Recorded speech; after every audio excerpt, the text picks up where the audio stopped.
কিরে,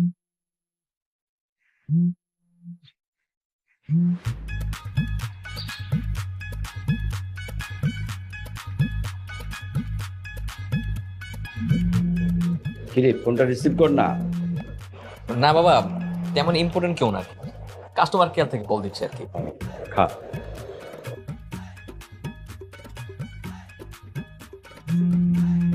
হুম, কি বিরক্তিকর! রিসিভ কর না ফোনটা।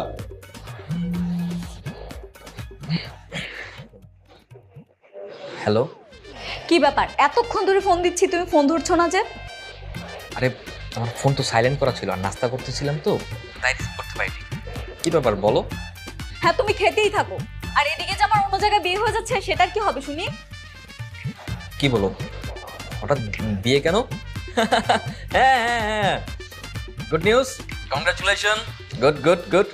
হ্যাঁ, কেন কেন, ওটা কেন? তুমি আজকেই তোমার বাবার কাছে আমাদের বিয়ের কথা বলবে, যাও।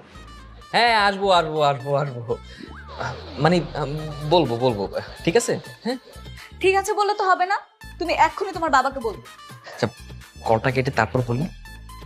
কল কাটলে এক্ষুনি ব্রেকআপ। হ্যাঁ হ্যাঁ হ্যাঁ, আচ্ছা ঠিক আছে ঠিক আছে, চলে আসবো। আচ্ছা এই খাওয়ার সময় ফোনে এত কি কথা? নে নাস্তা কর।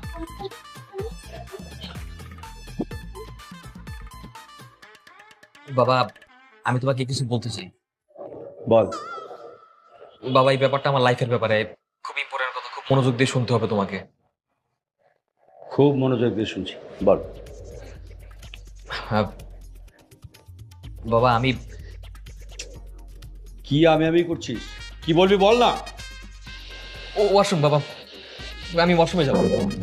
ওয়াশরুম? এই তোমার ছেলের ইম্পর্টেন্ট কথা।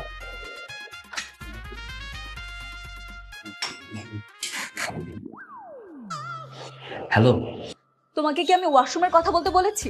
ফাইজলামি করো আমার সাথে, ভালো করে বলনি কেন?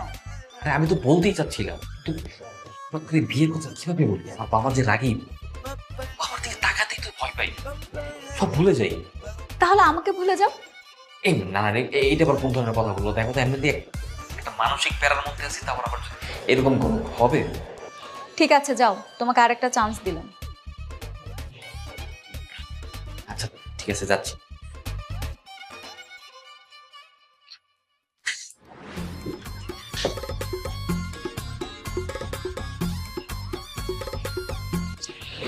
হাই বাবা, হাই। হ্যালো।